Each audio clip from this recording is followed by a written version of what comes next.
Muchísimas gracias a todos ustedes, en primer lugar, desde luego a Teleamiga, a Beatriz que ha organizado este simposio, al doctor Galán, al doctor Arango, Alejandro, todos los que han colaborado, Carlos también ha estado ayer conmigo en Medellín, dimos otro simposio parecido a este, y bueno, pues para mí asombro ver tanta gente que, por lo que he visto ayer y hoy, son ya expertos en el tema de últimos tiempos. Eh, y siempre con México creo que existe una gran similitud. Tanto México como Colombia son naciones probadas por el mal, por el chamuco, por todo lo que está sucediendo, similitudes en cuanto a la corrupción, en cuanto a la violencia, en cuanto al aborto y tantas cosas malas. Y precisamente uno se pregunta cómo es posible que algunos místicos y videntes repitan que de México y de Colombia saldrá la luz al mundo, la luz que renovará el mundo en los momentos de tribulación, en los momentos de confusión. Y bueno, pues la respuesta es esta, con pues el trabajo que ha venido haciendo el doctor Arango, Carlos, don José, preparando precisamente a lo que será sin duda el resto fiel en el que se conserve la fe. Bueno, pues esa es la respuesta. Y como veo que ya son expertos en todos estos temas, quisiera centrarme, me dicen que tengo 40 minutos ahora, vendrá después la misa, que es lo más importante, y tendré otros 40 minutos después. Entonces, quisiera centrarme en dos temas. En esta primera, hablar un poco de la situación por la que está pasando la Iglesia. Y quizá en el segundo momento hablar un poco de Fátima, el tema de la aparición de Fátima. Respecto a la Iglesia, ¿por qué he pensado tratar el tema? Bueno, pues porque soy consciente de que hace poco que vino aquí Francisco, se suscitó una polémica en torno a la labor de, de Teleamiga en denunciar, pues, por un lado, las herejías que un día sí y otro también profiere nuestro Papa Francisco, ¿no? Y otro porque también se ha incluso atrevido Teleamiga a cuestionar la validez del papado. Estuve el viernes con don José y él me decía, es que tú fuiste la primera persona en el mundo que nos alertó de esto. Y bueno, para mí como teólogo fue, digamos, fácil deducir, algo también de conocimiento canónico tengo, de derecho, y ciertos contactos directos que un servidor tiene en el Vaticano, así como con el padre Paul Kramer, experto mundial en Fátima, que vive en Irlanda. Inmediatamente que sucedió la renuncia y la elección, yo había tenido los datos precisos de cómo Benedicto XVI había sido obligado a renunciar. Y el primero de ellos fue cuando aparece esta historia de los Batilix en Roma, por el cual encarcelan al mayordomo del Papa Benedicto, Paolo Gabriele, porque supuestamente él es el que había había robado documentos de los departamentos pontificios y los había publicado a este periodista que escribe el libro Sua Santità. Cuando Paulo Gabriele está preso por esta acusación, en ese mismo momento se publica en 3 diarios de Italia una, un comunicado anónimo que dice que Paulo Gabriele, el mayordomo, en realidad es un chivo expiatorio. Dice, porque el que filtró todos los documentos soy yo. Y él se autodenomina con el apelativo El Cuervo. Yo, El Cuervo, filtré en realidad esos documentos, no Paulo Gabriele. El Cuervo, todos los que estamos estudiando los temas de la Iglesia y el Vaticano, coincidimos en que el Cuervo es nada más y nada menos que el cardenal Angelo Sodano, que es, por cierto, el decano de todos los cardenales, o sea, el que tiene más rango y el que los reúne. Sodano es sin duda este personaje siniestro que estuvo filtrando. Bueno, uno de esos 3 documentos es una amenaza de muerte directa contra Benedicto XVI, proveniente de un monseñor de Palermo, que además se lo hacen llegar en alemán de forma que nadie pudiese interferir en o no entendiese bien. Se lo hacen llegar directamente al Papa, en donde le hacen saber que en no más de un año te vamos a envenenar.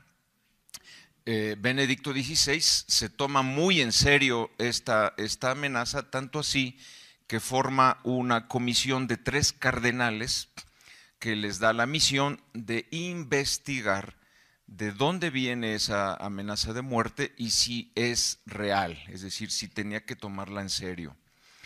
Estos 3 cardenales trabajan durante 6 meses y le entregan el 17 de diciembre del año 2012 el resultado, más de 300 páginas con su investigación.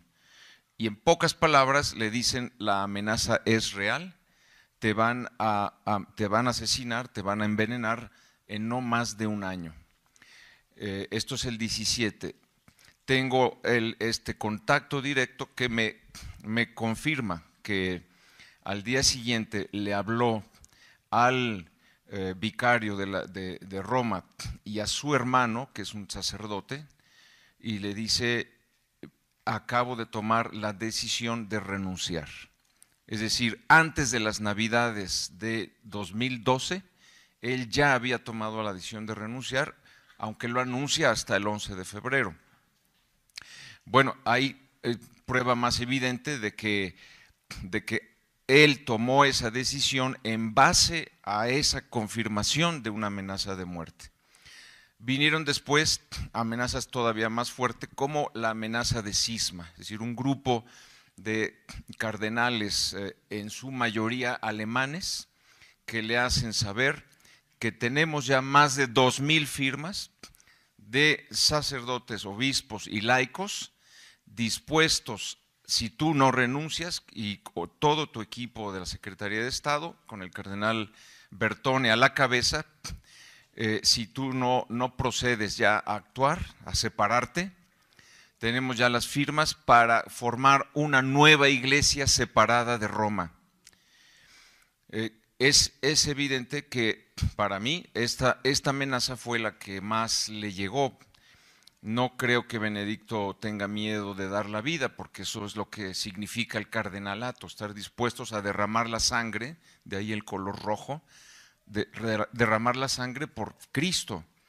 Pero, ¿qué es lo que Benedicto dice? Bueno, si yo estoy siendo objeto, si yo soy el centro de este chantaje y mi persona puede dar pie a un cisma, pues mejor me retiro y desinflo la amenaza de cisma. ¿Okay? Fue realmente una movida muy magistral. Por lo menos retrasó el cisma con esa movida que jamás se había dado en la historia de la Iglesia. Y así vamos con otras pruebas. Tengo publicadas por lo menos 5 o 6 pruebas de que hubo una coacción para que él renunciara. Ahora bien, en el derecho canónico, cuando una acción está viciada por miedo, presión o engaño, ese acto humano es inválido por sí mismo, como sucede en el matrimonio, ¿no? Porque la Iglesia a veces, en algunos casos, concede la nulidad? No es que conceda el divorcio, concede la nulidad, es decir, la Iglesia declara que aquí no existió matrimonio. ¿Por qué? Pues porque el suegro le puso la pistola al hombre para que se casara con su hija. O sea, no fue un acto de voluntad libre. Entonces, nunca existió ese matrimonio. Igualmente en este caso de Benedicto XVI, nunca existió, aunque haya dicho que yo libremente renuncio, en realidad un porcentaje de esa decisión, no sabemos si el 10 o el 50 o el 90% estuvo viciada por esa coacción, esa presión. Posteriormente, ya hoy día ya no hacen falta pruebas, no hacen falta más de estas pruebas que yo me dediqué en su momento a recopilar, porque hace unos 8 o 9 meses un cardenal belga de nombre Godfrey Daniels publicó su biografía y entre todas las cosas que menciona, narra, y además lo dice él en la presentación así ante un auditorio, dice que él con otros 8 cardenales hicieron una especie de club mafia, lo llama él, y que este club mafia que se reunía en St. Gallen, Suiza, tenía por objeto ver cómo impedir que llegara al papado Joseph Ratzinger, que si llegaba a esto después estuvieron trabajando una vez que llegó para ver cómo obligarlo a renunciar y para ver cómo llevar al papado a Jorge Mario Bergoglio. En derecho hay una sentencia que dice: a confesión de parte, relevo de pruebas. Es decir, una vez que un incriminado o cualquier persona acepta haber hecho eso, el juez ya no necesita buscar pruebas, porque hubo una confesión de parte. Esto es lo que sucedió con ese libro afortunado del cardenal Daniels, Godfrey Daniels. No nos hace falta ya andar trayendo que si lo amenazaron, que si lo iban a envenenar, no, simplemente ya. Pero además algo más grave aún, que la Constitución Apostólica Universi Dominici Gregis, que rige la sucesión apostólica y los cónclaves, establece muy claramente que si algún cardenal realiza una labor de cabildeo que es ilegítima porque lo prohíbe la Constitución, o sea que tú, una vez entrado el proceso de sucesión, hagas cabildeo a favor de otro cardenal, dice la Constitución, ese cardenal que realiza esa labor está excomulgado late sentencia. ¿Qué quiere decir?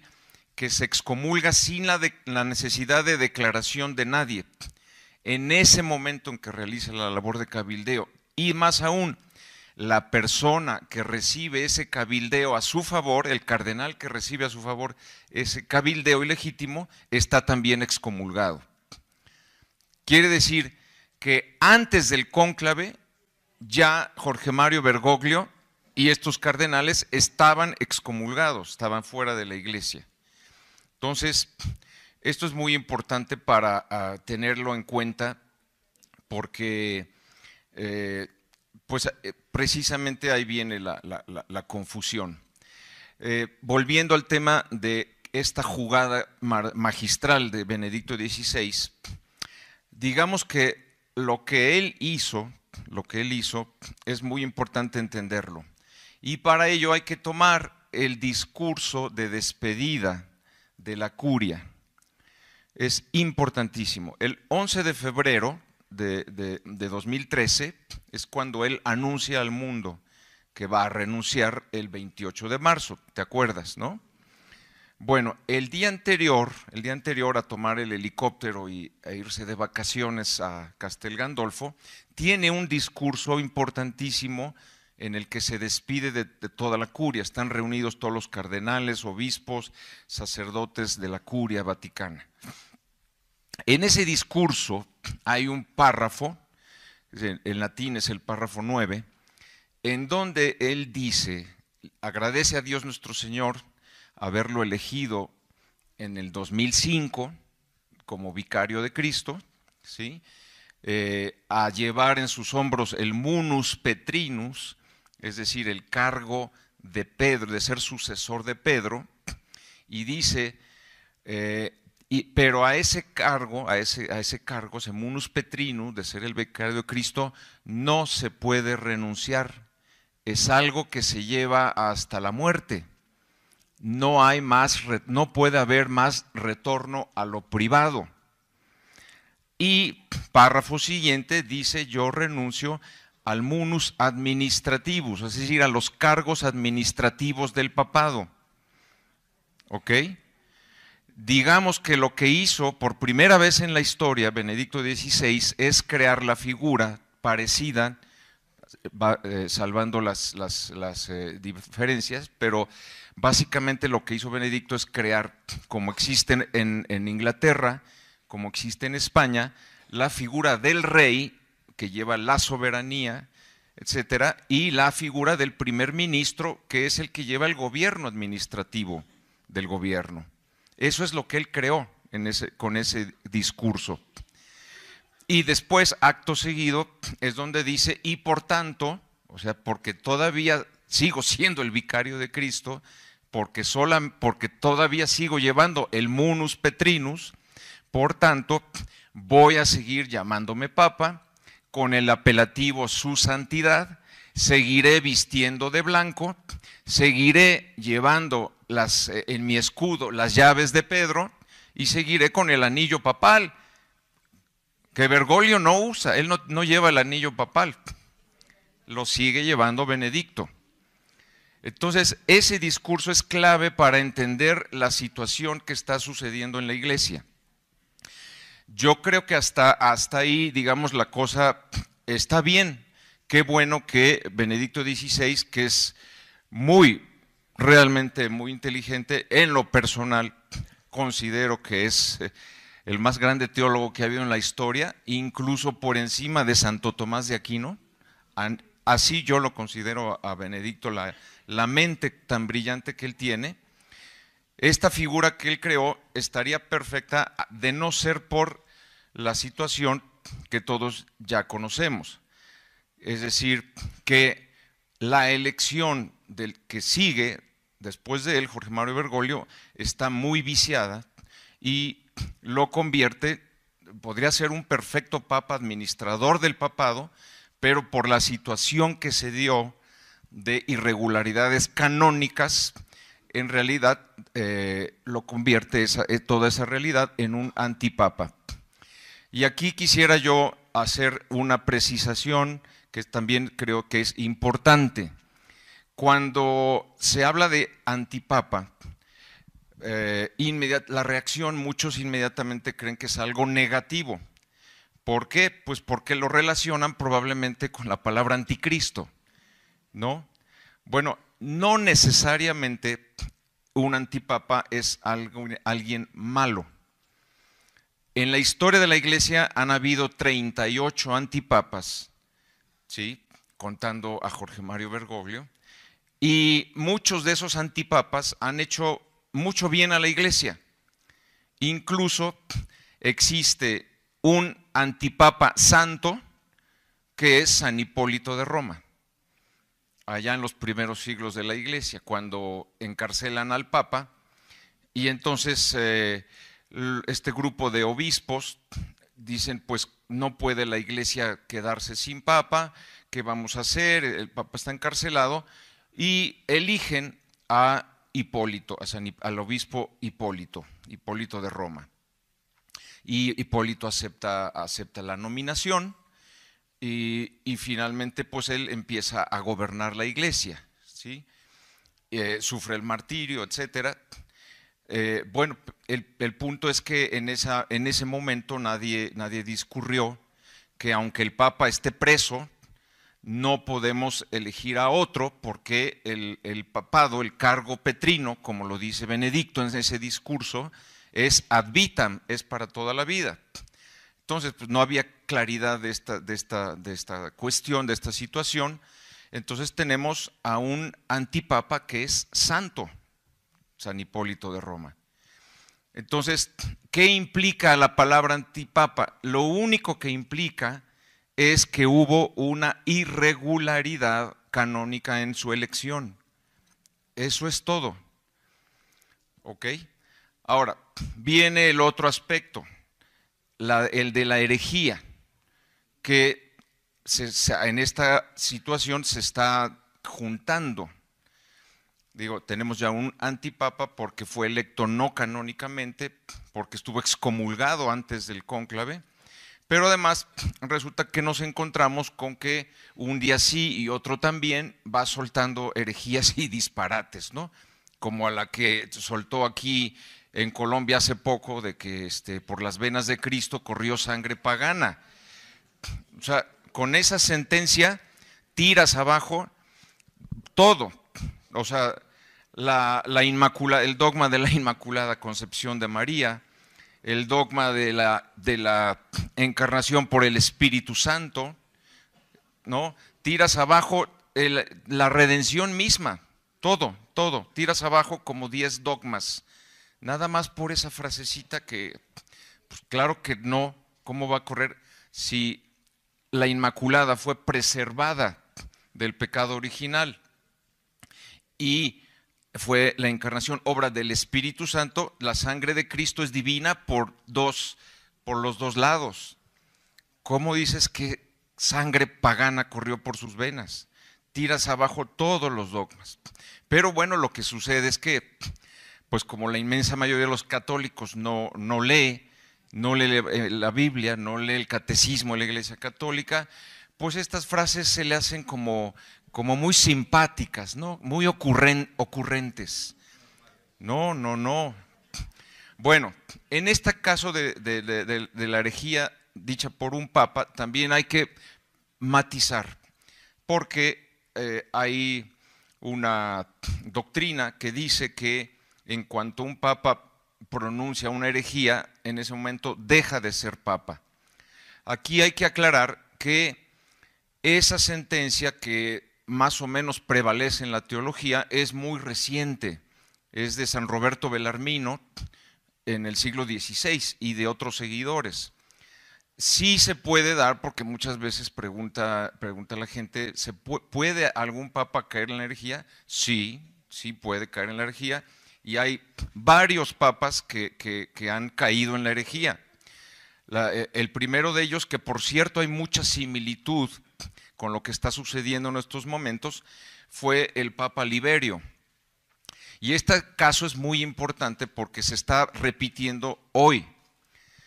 En esa época, siglo IV, inicio del siglo IV, la inmensa mayoría de los obispos habían caído en la herejía, en el arrianismo, incluso el emperador y el papa. El único que se sostuvo en la fe verdadera fue San Atanasio y otro grupito pequeño de 2 o 3 obispos. Pero digamos que el 98% de los obispos y el emperador y el papa estaban en la herejía. Eso mismo es importante para nuestros días. ¿Por qué? Porque el 98%, la inmensa mayoría de los católicos, consideran que Jorge Mario Bergoglio es papa legítimo y que lo que está haciendo y diciendo es correcto, ¿no? Los pocos que estamos cuestionando eso, somos poquísimos, somos ese 2%, don Rafael, don José, el ingeniero Carlos, o sea, unos pocos que ahí empezamos a hablar, ¿no? También, entonces se está dando. Luego, el caso también, por ejemplo, de herejía del Papa Honorio I, y este es importante porque el Papa Honorio I fue condenado como hereje por 2 concilios, más bien 3 concilios generales. El tercero y cuarto concilio de Constantinopla y el Segundo Concilio de Nicea. Y es importante porque condenan a Honorio I 40 años después de que él ya había muerto. Pero el punto está en que ninguno de esos tres concilios que condenan al Papa Honorio como hereje dice que él perdió el papado, el munus petrinus, por haber sido hereje. No, repito que en esa época este tema de que un papa deja de ser papa y deja de ser católico cuando cae en la herejía, no existía en esa época. A los concilios ni se les pasó por la cabeza cuestionarse si Honorio I dejó de ser papa. No mencionan nada de esto, simplemente lo condenan. Repito, es hasta siglo XVI con San Roberto Bellarmino, donde los primeros escolásticos comienzan a meter esta idea de un papa deja de ser papa cuando pronuncia una herejía. También hay una discusión teológica sobre cuando realmente es hereje. Alguna corriente sostiene que mientras el papa pronuncie la herejía, digamos, de forma ordinaria, espontánea, no ha caído en la herejía, sino que tiene que pronunciarla por escrito en un documento pontificio y sostenerla en el tiempo, ¿no? Bueno, en el caso de Jorge Mario Bergoglio también se está dando esto, es decir, ya ha escrito en una encíclica, por lo menos en una encíclica, una herejía, que es en la encíclica Laudato Si, esta encíclica que escribe hay que cuidar el planeta. En el número 274 o 247, no recuerdo bien, dice que el pueblo judío nunca perdió la alianza, nunca le fue revocada la alianza mosaica. Eso, que está escrito en una encíclica, contradice absolutamente todo el magisterio que viene desde Eugenio III y el Cuarto Concilio de Florencia, en donde dicen claramente que por haber dado muerte al Hijo de Dios, al Mesías, Dios le retiró la alianza al pueblo elegido. Y también lo dice San Pedro en su carta, y también se los dijo Jesús claramente cuando la parábola de este dueño de la viña, que manda a sus obreros a trabajar a la viña y les dan muerte, ¿no? Y entonces después este dueño de la viña dice, voy a mandarles a mi hijo, a ver si a él lo respetan. Y entonces va y le dan muerte también al hijo. Esta parábola se la está diciendo delante a los fariseos y a los escribas.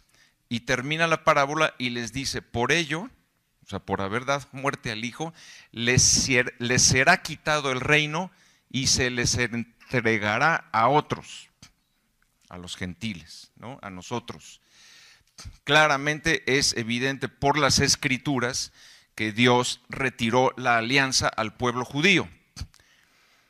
Más adelante, cuando venga la gran tribulación, etcétera, sabemos que Dios volverá a concentrarse, a retomar la historia y a renovar esa alianza, como decía don Rafael.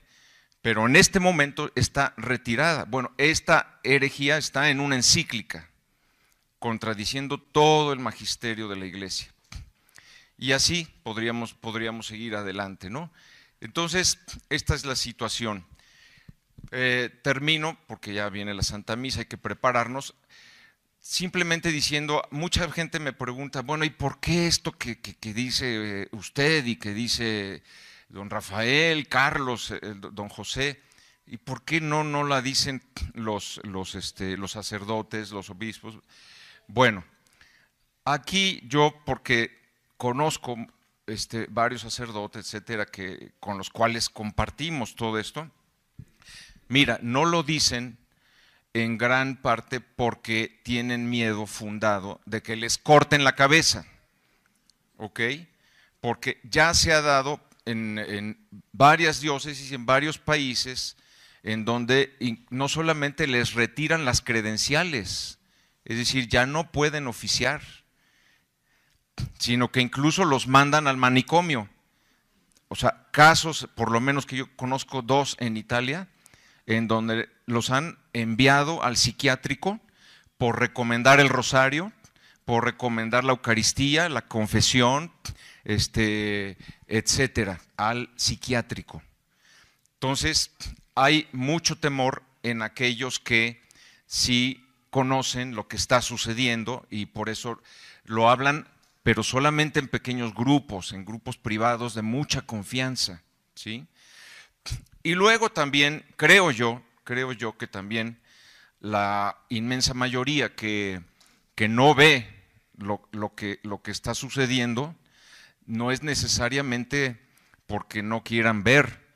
Yo creo, estoy convencido de que hay una labor del chamuco, ¿sí? del demonio, para velar sus ojos, para que no vean lo que está pasando y sigan tan contentos y apoyando todo esto. Y a los que se atreven a cuestionar, bueno, pues se te echan encima, ya conoces tú cómo está la situación y se irá agudizando. Entonces hay que rezar muchísimo por los sacerdotes para que se les caigan esas escamas de los ojos y puedan ver. El cisma, yo considero que el cisma comenzó ya de una forma oficial el 5 de noviembre, el 5 de noviembre pasado. ¿Por qué?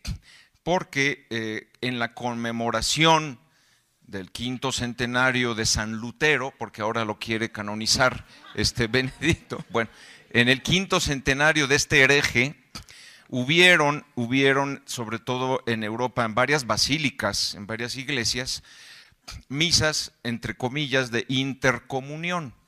Todo esto fue preparado durante un año por Bergoglio. En el documento del 5º aniversario, tú lees ahí claramente, y las mandó a todas las parroquias del mundo, de cómo preparar este 5º centenario, y tú ves ahí claramente que se rechaza ya la transubstanciación, ¿sí? Y entonces, y la comisión de liturgia que está preparando todo esto, pues empezó ya a filtrar la nueva fórmula. Esta nueva fórmula con la que no hay que, para que no se sientan incómodos los luteranos y los anglicanos. ¿Cuál es? ¿En qué consiste? Es muy sencillo. Es que en la consagración, en vez de decir esto es mi cuerpo, como nuestro Señor fundó la Eucaristía, esto es, y ahí está la presencia real, se sustituya por esto simboliza mi cuerpo. Una pequeña palabrita, pero que quita totalmente el sacrificio a la misa. Bueno, el 5 de noviembre, a la vista de que todo esto empieza a promoverse, un cardenal, lamentablemente en este momento no me acuerdo su nombre, un cardenal ya públicamente declaró que es inadmisible la intercomunión y que esto que se está haciendo es un sacrilegio. Es el primer cardenal que se atreve a abrir la boca. Después vi que otro obispo también en público. Entonces yo por eso creo que el cisma ya comenzó y cada vez se va a ir haciendo más patente. ¿Hasta cuándo? Hasta que su santidad Benedicto XVI también tenga que saltar al ruedo y ahora sí abrir la boca. Y entonces sí se cumpla la profecía de Santa Ana Catalina de Emmerich, que dice: vi 2 papas enfrentados entre sí y el mayor cisma que se haya dado en la historia de la Iglesia. Entonces creo que esto va ya hacia allá y pues lo que tenemos que hacer es pues rezar mucho y sobre todo adherirnos a la verdad que es única. ¿Qué es lo que Benedicto XVI cuando él es nombrado papa y el primer discurso dice que el más grande desafío que tenemos hoy día los católicos es la dictadura del relativismo? ¿Por qué hoy día con esta cosa marxista de la tolerancia, entonces cada uno puede tener su opinión y sus verdades, ¿no? lo que cada uno dice es verdad, cada uno tiene una parte de verdad y hay muchas verdades. No, claro que existe una sola verdad y esa es a la que hay que adherirnos y esa es la que hay que predicar, sin miedo alguno y confiados en el triunfo del Inmaculado Corazón de María. Es también importante, aparte de lo que hemos mencionado sobre la situación actual y de cómo hubo estas amenazas sobre el Santo Padre Benedicto XVI, cómo él magistralmente, con una gran inteligencia, ideó esta nueva figura de un Papa emérito, de un y de alguien que se encarga de la administración de la iglesia, ¿no?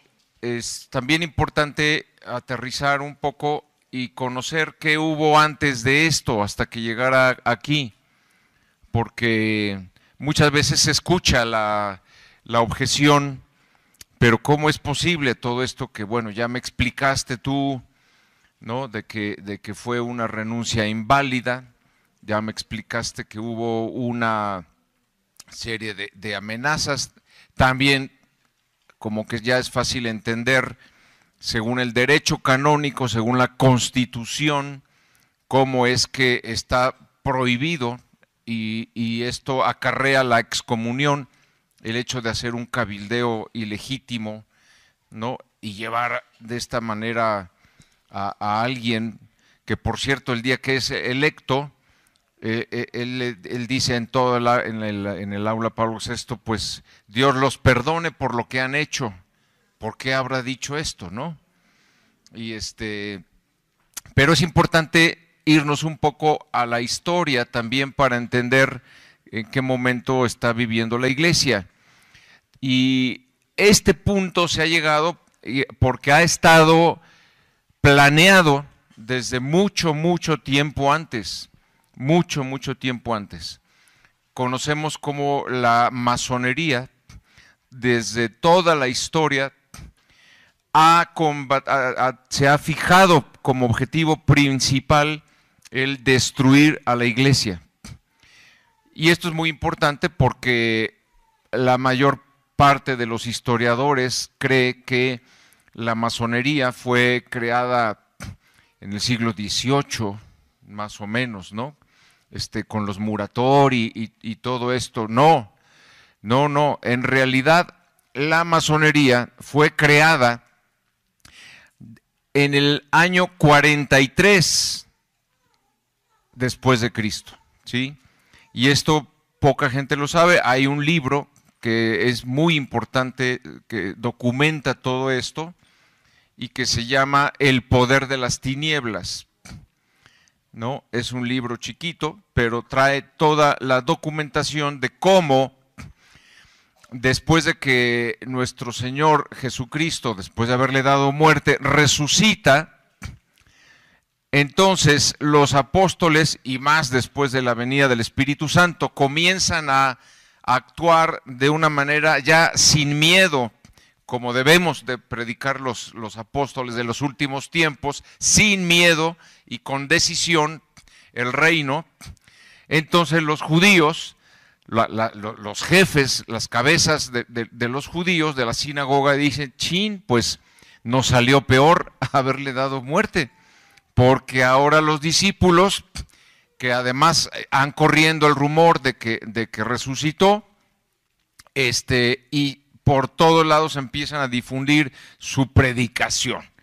¿Qué hacemos? Entonces, nueve de los más eminentes judíos van y le proponen al rey Herodes crear un grupo secreto, un grupo oculto, que se dedique a perseguir a los cristianos.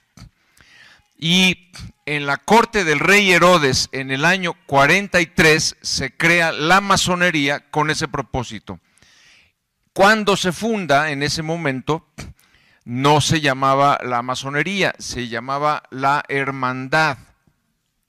Se llamaba la hermandad, pero las 9 cabezas que se encargan de fundar este grupo con un pergamino cada una de esas dinastías, de esas familias, ponen su nombre y acuerdan que al hijo primogénito de cada una de esas 9 dinastías o al más inteligente de los hijos, le van a transmitir a través de las generaciones esa misión, la destrucción del cristianismo, la persecución de los cristianos. Y así es como la masonería hace con esa específica tarea. Lo que sucede es que en el año 1776, digamos que 2 de los descendientes de esas 9 líneas de judías, 2 de ellos se llegan a conocer entre sí. Y entonces se presentan, los 2 presentan sus pergaminos de todas las generaciones que han seguido una línea desde el año 43 en la corte del rey Herodes. Y entonces ahí ellos se reúnen y deciden varias cosas. La primera de ellas es cambiarle de nombre. Ya no se va a llamar como antes, sino que va a comenzar a llamarse masonería. Segundo, ya van a adquirir una fachada pública, ya no secreta, sino que van a empezar a actuar abiertamente. Ya no van a trabajar en logias, sino que van a trabajar en ritos, diversos ritos, y también otra serie de cosas prácticas, pero por eso es que muchos historiadores datan la masonería como desde ese siglo XVIII. No, viene desde la corte del rey Herodes. Pero una de las cosas también muy importantes respecto a la Iglesia Católica es que ya no van, como hasta entonces, a tratar de combatirla externamente y frontalmente, sino que van a empezar a seguir como la estrategia del caballo de Troya, el plan de infiltrarla para destruirla desde adentro. Y este cambio es fundamental porque a partir de entonces, siglo XVIII, siglo XIX, se empieza a dar esta labor de acercamiento, sobre todo a través de los jesuitas, que eran la punta de lanza de la iglesia, la punta de lanza en la defensa de la fe, como San Ignacio la había concebido. Entonces empiezan a haber unas ciertas reuniones ocultas entre estos masones y estos destacados jesuitas, con el plan común de crear un cristianismo universal, pero ligado a este nuevo orden mundial de tipo marxista. De hecho, el marxismo crece apoyado desde adentro de la iglesia, lo cual es muy evidente, por ejemplo, en inicios del siglo XX, cómo hay una connivencia entre este proyecto de hermanar el cristianismo con el marxismo, todo impulsado por masones y por eminentes jesuitas y posteriormente también del clero diocesano. Aquí es donde entra precisamente el tercer secreto de Fátima, en este ambiente, pero vamos a llegar a ello. Nada más como botón de muestra de lo que estoy mencionando, está el libro que se llama AAA 1025, Historia de un antiapóstol. Probablemente ya algunos lo han escuchado, no sé si en alguno de los programas se ha mencionado. Es un libro pequeño y narra la historia real de cómo en Francia, en una ocasión, va un joven manejando un coche, ¿no? Un carro solo, él va solo en la carretera, tiene un accidente automovilístico y entonces lo llevan herido a un hospital que es atendido por enfermeras que son religiosas. Este joven muere en el hospital, y en el afán de identificar quién es esta persona, empiezan a revisar sus pertenencias, y él llevaba un maletín. Bueno, pues abren este maletín, empiezan a ver qué hay ahí, y resulta que este joven llevaba todos los documentos de cómo la masonería y comunista, que todo viene desde la Unión Soviética y desde Polonia, todo este plan para que jóvenes se metieran a los seminarios para hacer la carrera sacerdotal, pero en realidad ellos eran marxistas y masones, con la finalidad de infiltrarse así y lograr después destruir la iglesia.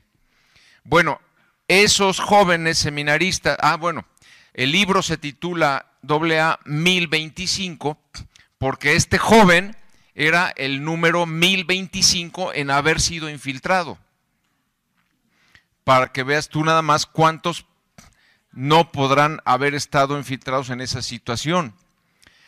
También venía ahí documentado el asesinato de 2 obispos que descubrieron este plan y que también fueron asesinados, y otra serie de cosas que este libro publica. Este libro es clave para entender ese rompimiento.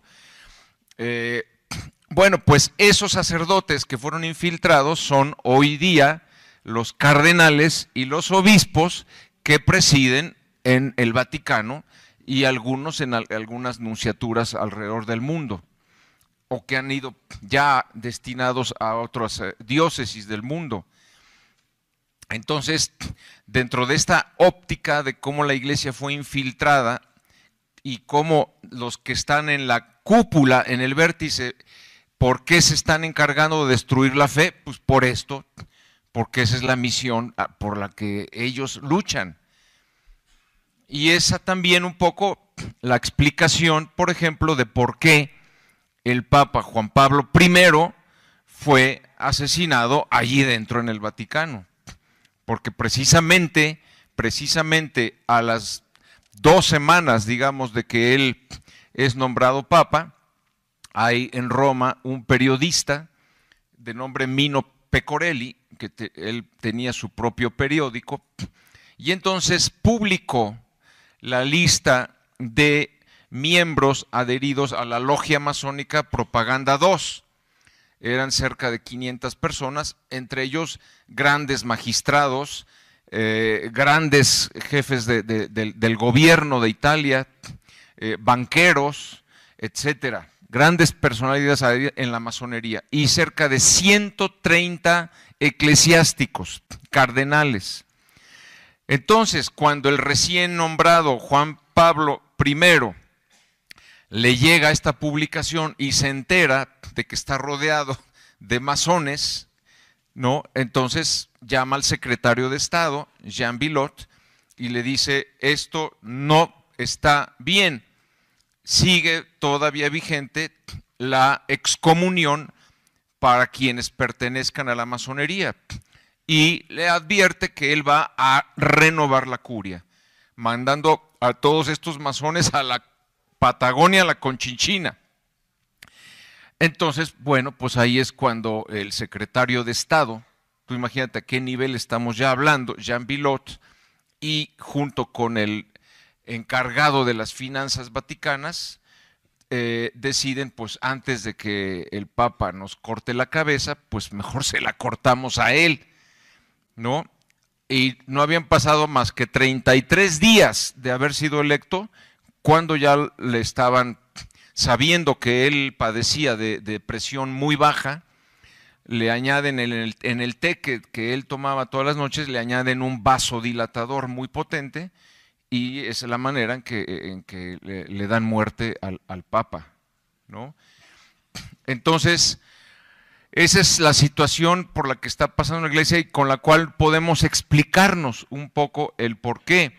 El gran plan, el gran proyecto de la masonería era no solamente llegar a los altos puestos, sino que uno de ellos llegara al papado. porque no lo habían logrado hasta entonces. El más cercano que estuvo a punto de llegar a papa fue, después de León XIII, el cardenal Mariano Rampola. Mariano Rampola era un cardenal muy, muy, muy pesado. Casi todos daban por segura su nominación como cardenal, pero hubo algo que sucedió por lo cual no salió electo.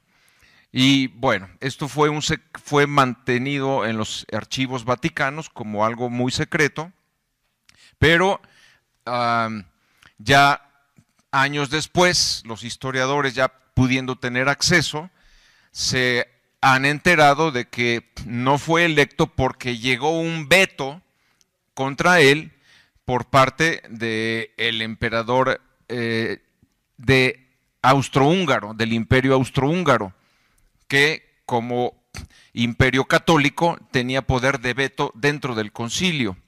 Entonces el emperador manda un veto en contra de Mariano Rampola, el cardenal más pesado, secretario de Estado, a suceder a León XIII. Bueno, y el veto del emperador austrohúngaro tiene como razón porque él es un masón grado 33 en el Ordo Templis Orienti. Y por eso, entonces, desde entonces es que la masonería no logra que alguien de ellos, obispo, cardenal, llegue al papado. Y eso ha sido por eso, porque como dice la profecía privada, no, la apostasía surgirá del vértice de la iglesia. Y es lo que estamos viendo ahora. Es el que no se adhiere a difundir la herejía y la apostasía, le cortan la cabeza, lo echan fuera, ¿no? Decíamos eso de los sacerdotes, que esto tienen temor, la mayoría de ellos. Bueno, pues lo mismo pasa en el Vaticano. El que más ha combatido esto, por ejemplo, el cardenal negrito Sará, el cardenal Sará, bueno, le han hecho la guerra porque él es el que ha impedido que se venga esta reforma litúrgica de la misa, lo que mencionábamos antes, en la fórmula de la consagración. Él ha criticado el intento de Jorge Mario Bergoglio de cambiar la misa.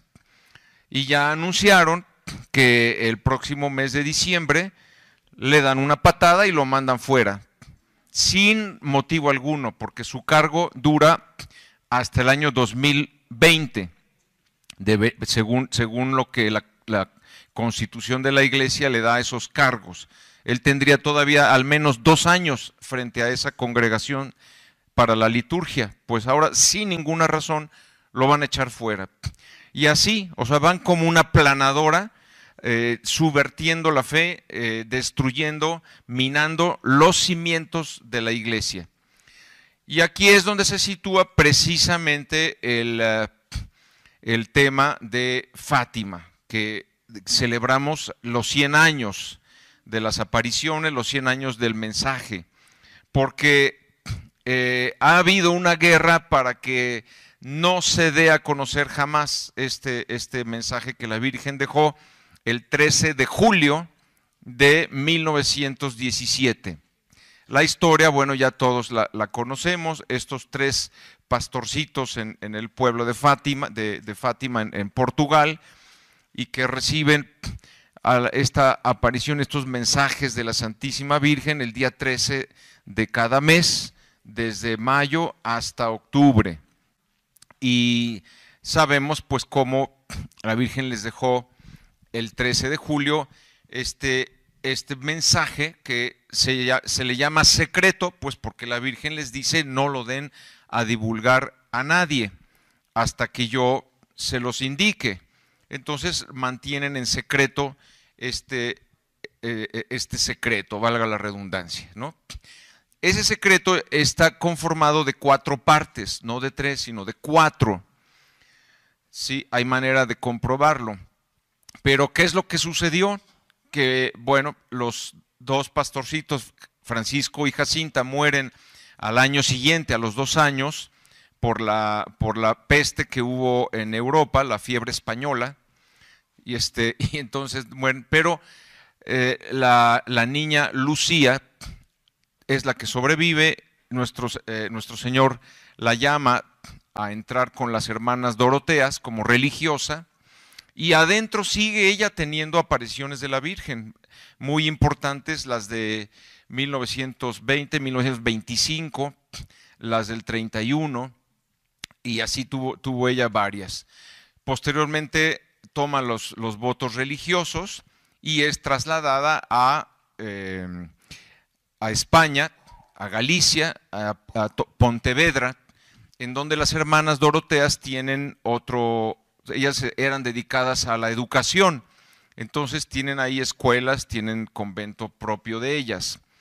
Bueno, allí todavía ella sigue teniendo revelaciones, y muy importante, la Virgen por primera vez cumpliendo su promesa que había dicho desde Fátima: vendré a pedir la consagración de Rusia a mi Inmaculado Corazón. Es entonces cuando la Virgen le dice a Lucía: ha llegado ya el momento, dile al Santo Padre que debe de consagrar Rusia a mi Inmaculado Corazón en unión con los obispos de todo el mundo. Claramente le dice las características de esa consagración: tiene que ser pública, en unión de los obispos de todo el mundo, y mencionar explícitamente a Rusia. Rusia, que estaba en ese momento dominada por el comunismo. Entonces ya llegó el momento, y es cuando Sor Lucía comienza a su confesor, al obispo de Leiría, a la jerarquía, a darle a conocer el secreto. Esas 4 partes son, primero, el anuncio de la Segunda Guerra Mundial. Claramente le dice a Sor Lucía: primero, si no se deja el mal y no se convierte la Iglesia y el mundo a Dios, y si el Papa no me consagra Rusia al Inmaculado Corazón, vendrá una guerra peor que esta, que es la que se vivía en 1917, la primera, y le da la señal del aviso inmediato de que ya va a comenzar esa Segunda Guerra. Antes de eso, ellos tuvieron una visión, la visión del infierno. Ellos ven cómo se abre la tierra y caen ahí muchas personas, y narran ahí esa visión terrible. Se cierra la visión y la Virgen les dice: acabáis de ver el infierno, a donde van las almas de los pobres pecadores, rezad por ellos para que no se pierdan. Entonces tenemos ahí esas 2 partes. Después viene la tercera parte, que tampoco se había dado a conocer, y aquí hay algo importante. ¿Por qué Sor Lucía recibe de la Virgen el momento en que el Papa debe dar a conocer el secreto? Dice: el Papa deberá de darlo a conocer a tu muerte o en 1960, lo que suceda antes. Y sucedió algo que hasta hace pocos años no se sabía. Yo he empezado a estudiar esto hace apenas algunos años. El hecho de que Sor Lucía, bueno, en primer lugar, Giovanni Battista Montini, que era sustituto en la Secretaría de Estado y que era muy amigo del comunista Togliatti, porque se conocieron desde niños y crecieron con toda esta idea de la masonería, del nuevo orden mundial, de hermanar el cristianismo con el comunismo, ¿no? Giovanni Battista Montini es fiel seguidor de este plan.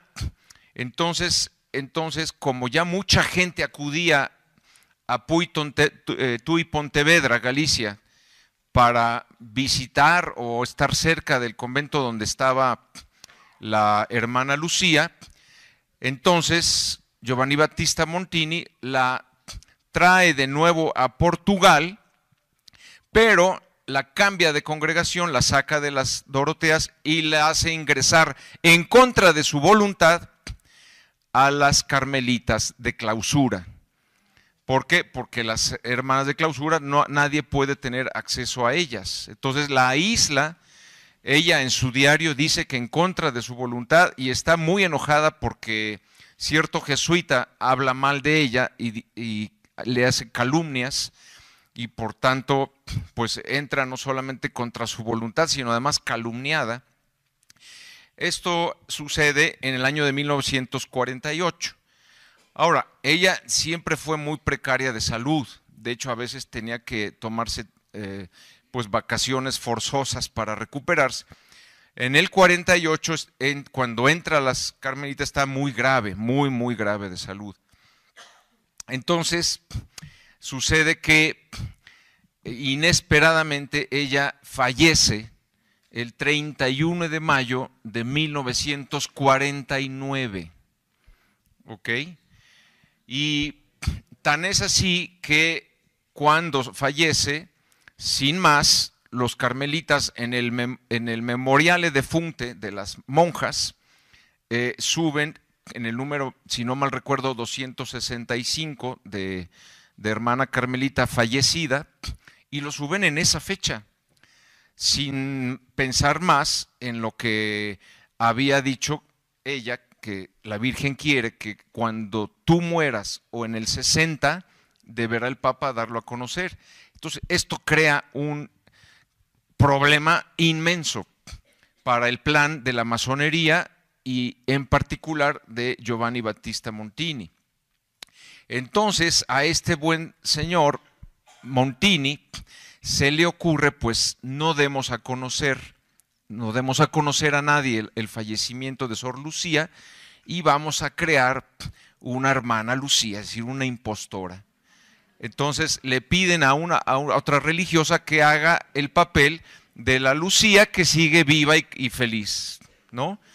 Si tú ves las fotos que yo he publicado en mis libros y en los artículos, no tiene absolutamente nada que ver la primer Sor Lucía que fallece en el 49 con la impostora que ponen, que tiene diverso el mentón, diverso la nariz y sobre todo diversa la dentadura, porque hay fotos en el momento en que ella sonríe y hay otro momento en que la impostora Lucía sonríe y tú comparas las fotos y como me decía a mí un odontólogo que vio estos programas de televisión, leyó el libro, me dice, mira, en primer lugar, desde luego que las monjas no tienen dinero para hacerse estética facial, jamás, pero además la dentadura es como la huella dactilar.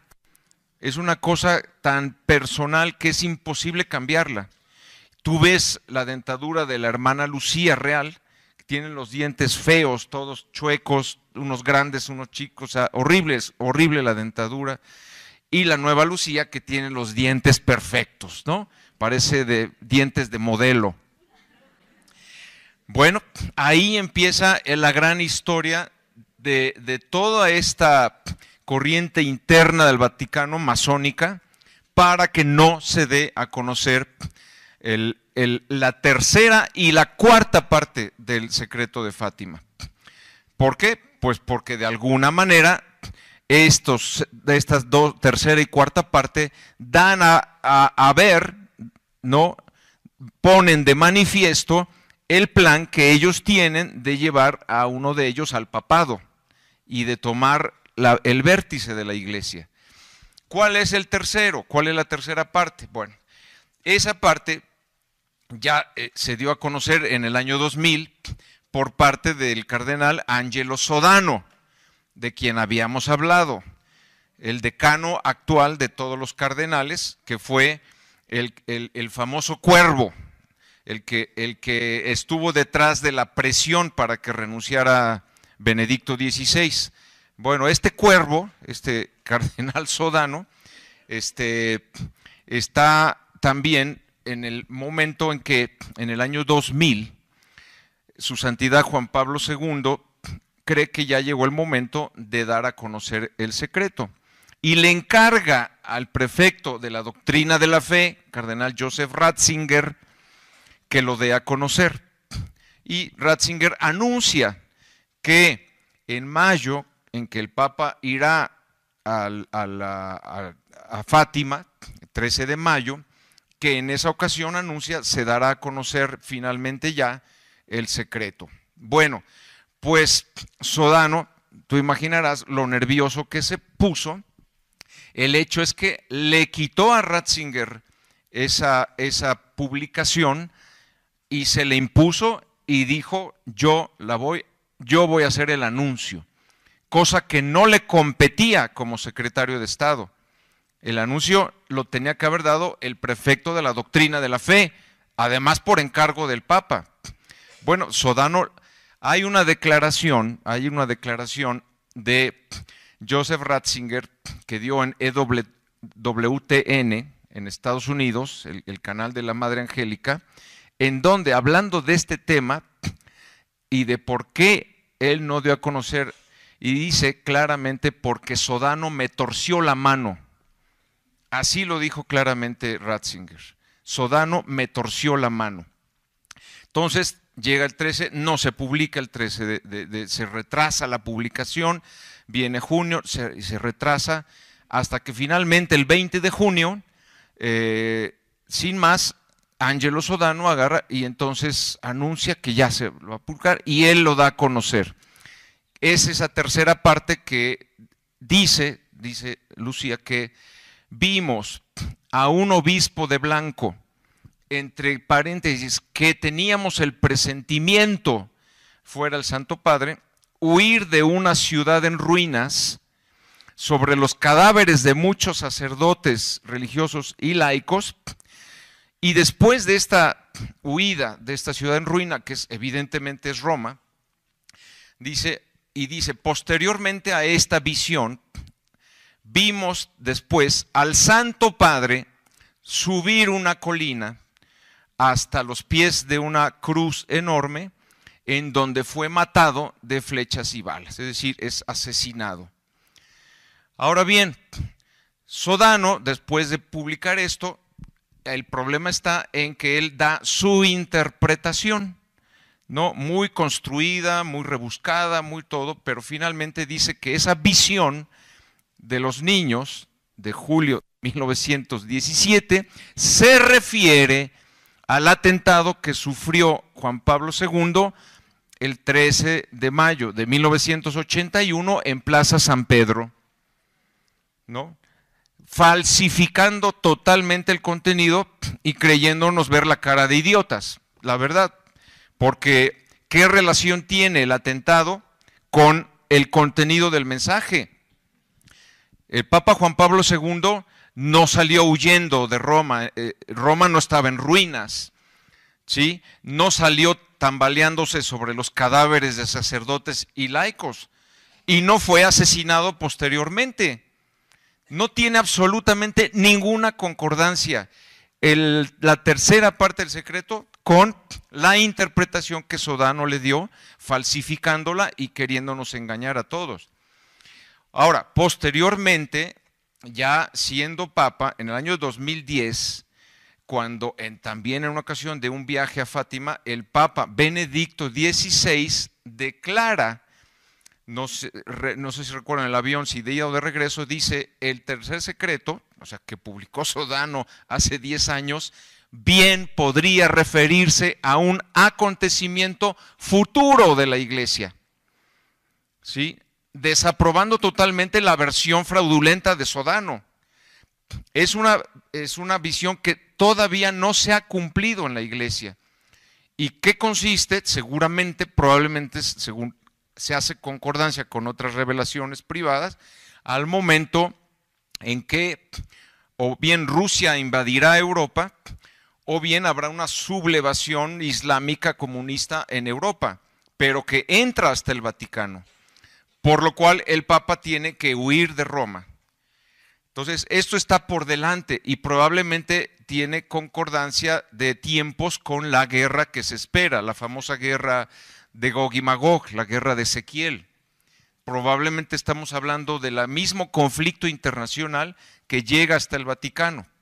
Ahora, aquí hay una reflexión muy importante que un servidor, pues de repente tuvo una iluminación inesperada, porque yo estaba en la misa, en el gran silencio de la comunión, y siempre yo rezo las mismas oraciones, siempre son las mismas.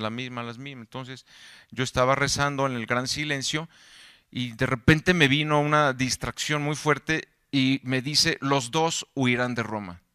Y yo digo, y a ver, espérame, o sea, yo estoy en la gran silencio de la comunión, estoy dando gracias, los dos huirán de Roma.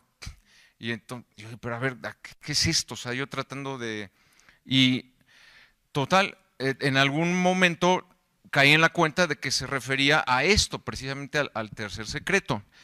Entonces me causó tal inquietud que llegué, volví a abrir el librito que yo había escrito, ¿no?, donde narro el contenido, y entonces me di cuenta, ya caí en la cuenta, pues sí, de que es lógico. Es lógico, si llega a haber una invasión en Roma, una sublevación marxista o islámica, es obvio que los dos papas saldrán huyendo, ¿no?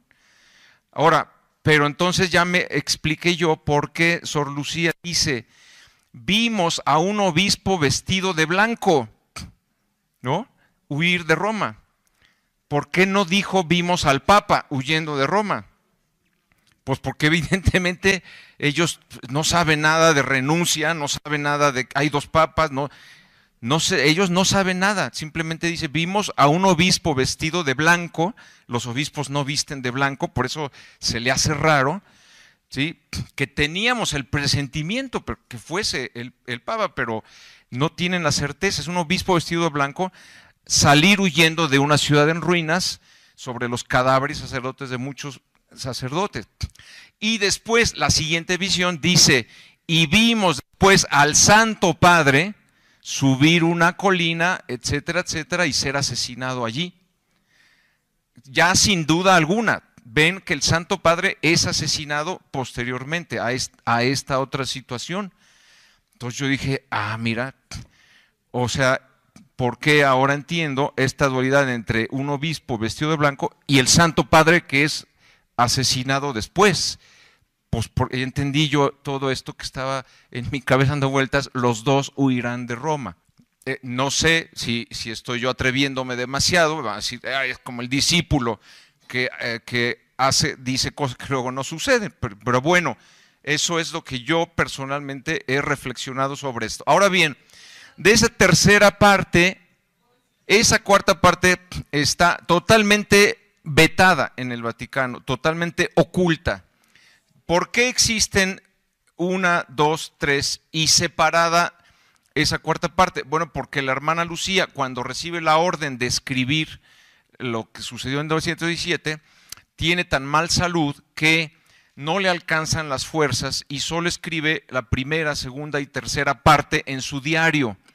Y ella deja la tarea hasta que 6 días después se restablece, toma fuerzas y entonces escribe la cuarta parte en una hojita separada. Por eso en el Vaticano lograron separar y no hacer ninguna mención a esta cuarta parte, que son una hojita con 25 líneas que yo publiqué gracias a que salió en internet en Tradition in Action. Yo creo que por orden o permisión del mismo Benedicto XVI, y esa cuarta parte lo que dice que es, vimos a un falso papa, así dice la cuarta parte del secreto, vimos a un falso papa que era vitoreado por las muchedumbres, pero que conducía la iglesia al infierno.